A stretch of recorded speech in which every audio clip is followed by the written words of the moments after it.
Один из самых ярких интеллектуалов XX века, поэт и прозаик Хорхе Луис Борхес, писал: «Каждый по-своему воображает рай. Мне он с детских лет представляется библиотекой. И я с ним полностью согласен. Но я бы еще добавил, что я всегда представлял свой собственный рай в виде конкретной библиотеки. Национальной библиотеки Израиля в Иерусалиме, в которой хранится 8500 еврейских рукописей.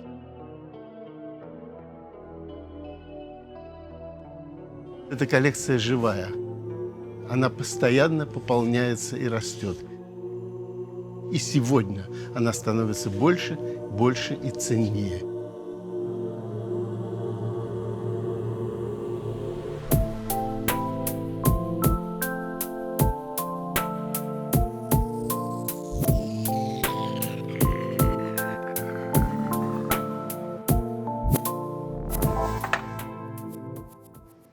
Меня зовут Шимон Кирсон, и я последние 40 лет занимаюсь описанием и изучением еврейских рукописей и первопечатных книг.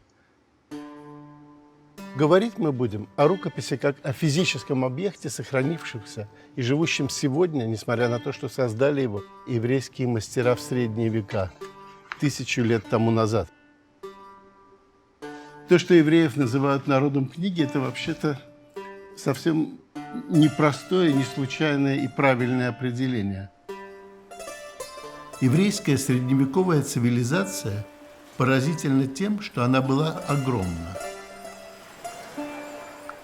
Почти всюду, где существовали центры городской цивилизации, существовали и еврейские общины. И там, где существовали еврейские общины, создавались, переписывались еврейские книги.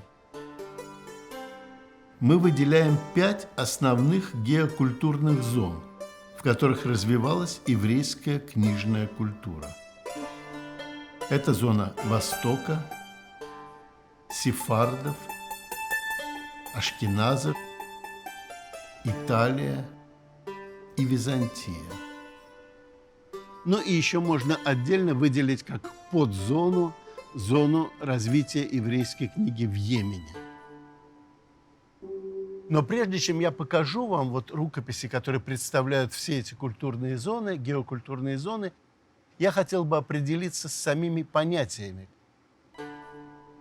Когда мы говорим «еврейская средневековая книга», мы, собственно, что имеем в виду? Так вот, под еврейской, с точки зрения кодикологии и палеографии, сегодня понимается любая книга, любого содержания, на любом языке, но записанная буквами еврейского алфавита. Когда мы говорим о Средневековье, это тоже достаточно условно сегодня.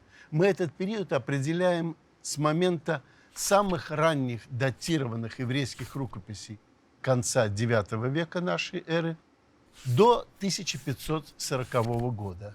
Эта граница тоже достаточно условная, но сегодня мы считаем, что примерно к этому времени все-таки книга печатная вытеснила книгу рукописную с книжного рынка. Ну и последний термин – книга. Когда мы говорим о книге, мы имеем в виду кодексы, то есть книги, в которых текст с двух сторон.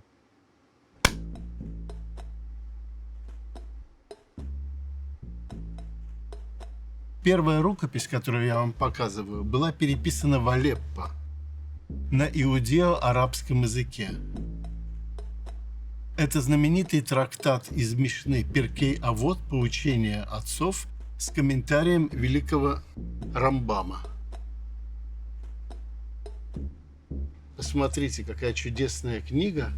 И в самом конце у нас есть запись писца, которая фиксирует завершение его работы.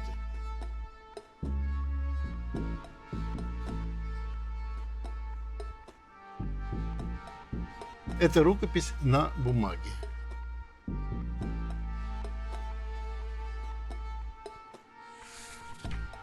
Вторая рукопись была переписана в Йемене.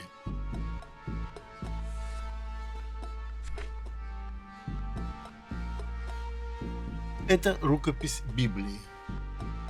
В ней нету даты, нету имени писца, но по определенным признакам, когда ты уже много работаешь с рукописями, ты примерно понимаешь, что она была переписана, наверное, в 15 веке.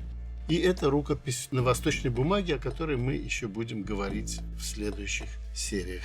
Вот, посмотрите на нее. Переписана в 4 столбца. Современный человек сказал бы, что эта рукопись переписана в 2 столбца. Но для человека средневекового это была 4-столбцовая Библия. Ну и, конечно, ашкеназская рукопись.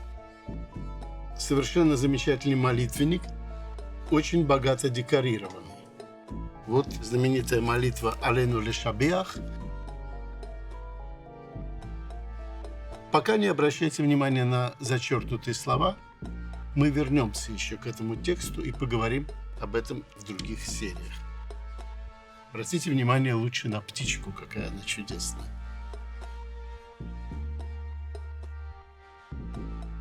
Италия, 1391 год. Молитвенник в оригинальном переплете с застежками.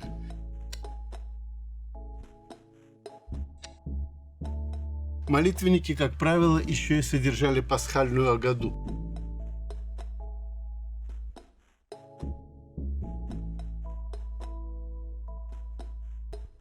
Посмотрите, как выглядел знаменитый текст «Халахма Ания».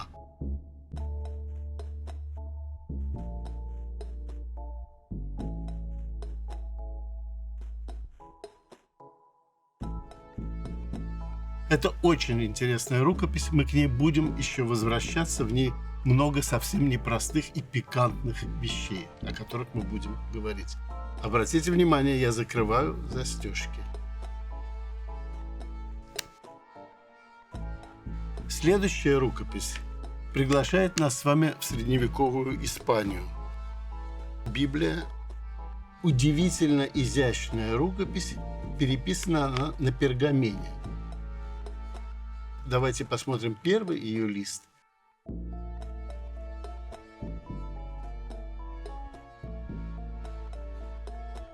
И перейдем в конец и посмотрим текст, в котором писец зафиксировал завершение своей работы.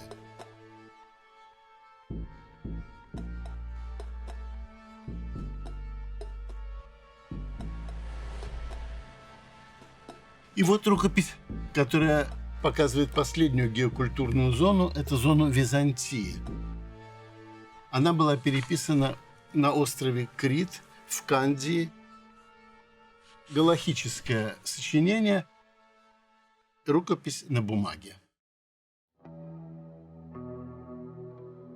Эти кодексы, они жили в домах евреев.